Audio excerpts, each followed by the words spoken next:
రుణమాఫీ అమలు కోసం చేసిన కొట్లాట మా కోసం కూడా చెయ్యండి. ఎన్నికల ముందు 12,000ని నమ్మించారు. అధికారంలోకి వచ్చాక మోసం చేశారు. మా సమస్యలపై అసెంబ్లీలో గొంతెత్తండి. కాంగ్రెస్ ప్రభుత్వాన్ని నిలదీయండి.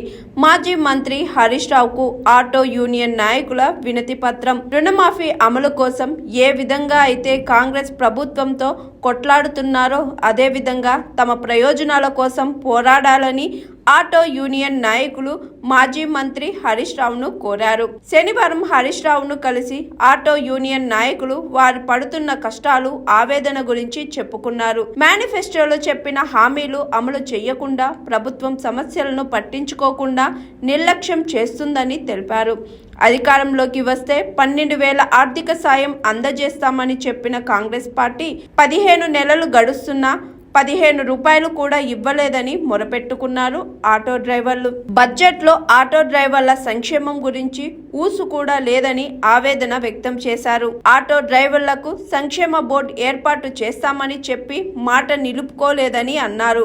ఆర్థిక సమస్యతో ఆటో డ్రైవర్లు ఆత్మహత్యలు చేసుకునే పరిస్థితి వచ్చిందని చెప్పుకొచ్చారు. కాబట్టి ఆటో డ్రైవర్ల సమస్యలను, వారి బతుకులను దృష్టిలో పెట్టుకొని 12,000 ఆర్థిక సాయం ఇస్తామన్న కాంగ్రెస్ పార్టీని అసెంబ్లీలో నిలదీయాలని, అమలు అయ్యేదాకా పోరాడాలని విజ్ఞప్తి చేశారు ఆటో డ్రైవర్ల union.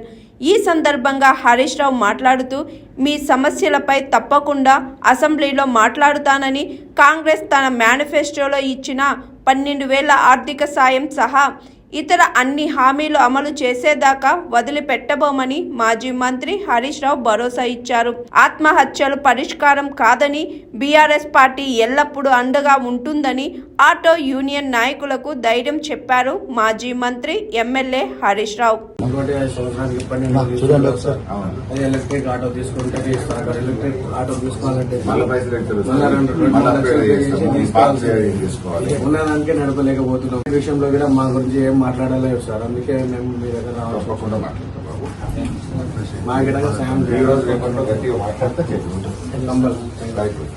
Hi, this is Swathi. Like చేయండి, షేర్ చేయండి, కమెంట్ చేయండి అండ్ సబ్స్క్రైబ్ చేయండి GRTV. Hi, this is Monica. Please like, share and subscribe GRTV.